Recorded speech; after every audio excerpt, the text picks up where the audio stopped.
Quando, porém, comecei a falar, caiu o Espírito Santo sobre todos os que ouviam a palavra. Está vendo? Quando, porém, comecei a falar, caiu o Espírito Santo sobre eles, como também sobre nós no princípio.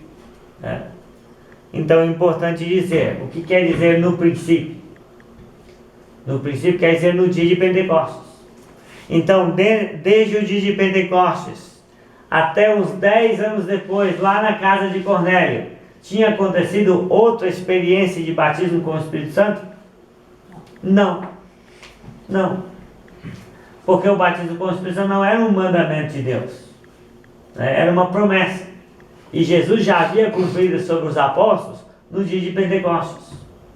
Só o que nem os apóstolos esperavam é que uns 10 anos mais tarde, uma coisa semelhante à experiência que eles tiveram no princípio ocorresse sobre os gentios. Está vendo? Então era um fato que é inédito na igreja. Amém? Não era uma coisa de todo dia, mas tinha um propósito. Qual que era o propósito? Com o batismo com o Espírito Santo, Deus mostrou aos judeus que aceitavam os gentios também no reino dele. Amém? Então Deus estava estendendo o seu reino para o mundo gentil. Lembra que quando Jesus profetizou sobre sua igreja, ele disse: eu edificarei a minha igreja e as portas do inferno não prevalecerão contra ela. Pedro, dar-te as chaves do reino dos céus. O que terá sido ligado na terra, o que for ligado na terra terá sido ligado no céu. E o que for desligado na terra terá sido desligado no céu. Então quer dizer, Pedro recebeu as chaves. No dia de Pentecostes, o primeiro a pregar foi Pedro, e disse: arrependam e sejam batizados para a remissão dos pecados. E assim ele abriu a porta do reino de Deus aos judeus. E agora de novo, para que a porta do reino de Deus fosse aberta ao mundo gentil, Deus usou novamente quem? Novamente Pedro. Amém? Novamente Pedro. Para abrir, para usar as chaves do arrependimento e do batismo. Então Pedro ordenou que eles fossem batizados pelos irmãos naquela noite. Então é isso. Então Pedro ficou admirado, que aquilo aconteceu sobre eles. Note bem, ele ficou tão admirado no versículo 16 que ele disse assim: então me lembrei da palavra de quem? Sim. Da palavra de Jesus, porque é Jesus quem batizou com o Espírito Santo. Então me lembrei da palavra do Senhor, quando disse: João na verdade batizou com água, mas vós sereis batizados com o Espírito Santo. Então Pedro não disse que o que aconteceu na casa de Cornélio era batismo com o Espírito Santo. Ele disse que aquele acontecimento, muito semelhante ao que aconteceu no dia de Pentecostes, fez ele lembrar do que Jesus havia já prometido a eles e cumprido lá no princípio. Amém? Então,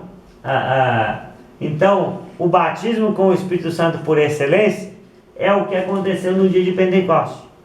E o paralelo, a experiência mais próxima do batismo com o Espírito Santo foi aquela ação do Espírito sobre a casa de Cornélio. Amém? Então, aí Pedro disse: estava tudo aprovado por Deus. E aí nós tivemos o versículo 17, a conclusão de Pedro. A conclusão de Pedro sobre aquele acontecimento, sobre toda a situação. Pois se Deus lhes concedeu o mesmo dom, que é o dom de línguas. Pois se Deus lhes concedeu o mesmo dom que a nós nos outorgou quando cremos no Senhor Jesus, lá no princípio, quem era eu para que pudesse resistir a Deus? Então note bem que essa é a conclusão de Pedro. Pedro não pode ser acusado pelos irmãos. Por quê? Pedro agiu sob o quê? Sob a ordem de Deus. Pedro foi forçado a entrar na casa de Cornélio. Pedro foi forçado a pregar a casa de Cornélio. Pedro foi forçado a batizar a casa de Cornélio. Por quê? Porque Deus queria que ele fizesse.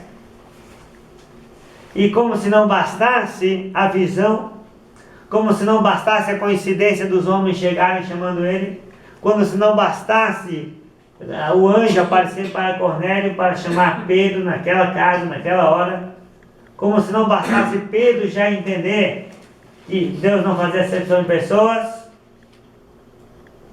Deus sabia que podia ter resistência de quem? Daqueles 6 irmãos que foram com Pedro e de todos os outros cristãos que ainda estavam na Judéia. Então Deus fez o Espírito cair sobre a casa de Cornélio, uma ação exterior, para que eles pudessem engrandecer a Deus, falando em outros idiomas que nunca aprenderam, para que os judeus pudessem ouvir e ver o dom semelhante ao dom que os apóstolos receberam no princípio para pregar. Então, no princípio do reino de Deus na terra, os apóstolos pregaram em outros idiomas para os judeus ouvirem e aquilo ser um sinal da presença de Deus sobre eles. Agora, no início do reino sendo aberto ao mundo gentil, é os gentios que falam aos judeus em outros idiomas e engrandecem a Deus. Para os judeus saberem que aquilo é um sinal da permissão de Deus para a pregação do Evangelho se tornar uma mensagem universal. Amém? Está vendo? Então a conclusão de Pedro é: Deus quis, eu fiz o que Deus quis. Se Deus queria salvá-los, quem era eu para negar o batismo na água para aquelas pessoas? Amém? Então Deus deu todas as evidências. E depois da explicação de Pedro, nós temos aqui no versículo 18 a conclusão de quem? Quem são as outras pessoas que têm que chegar a alguma conclusão? A igreja. A igreja, os discípulos de Cristo, que estavam na Judéia, os apóstolos, os